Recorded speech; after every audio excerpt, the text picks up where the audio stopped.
Slovenija se je ponovno zadolžila na mednarodnih trgih po obrestni meri okoli 2,4%, kar pomeni veliko več kot konkurenčne države, ki najdejo poceni vire za financiranje svojih projektov, predvsem pri Evropski investicijski banki. Evropska investicijska banka je ustanova, katere ustanoviteljica je tudi Slovenija, vendar ne koristi virov, ki jih daje ta banka na razpolago, zaradi tega davkoplačevalci tudi plačujemo previsoke obresti.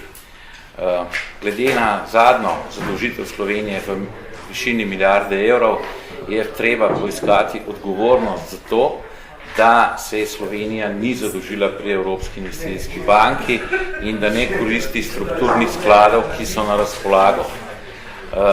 Davkoplačevalci bomo ponovno plačevali previsoke obresti, poleg tega pa Slovenija nima načrta zmanjšanja zadolževanja, kar seveda pomeni, da ta vlada dejansko brezglavo in brez načrtov zadolžuje davkoplačevalce, ki plačujejo visoke obresti.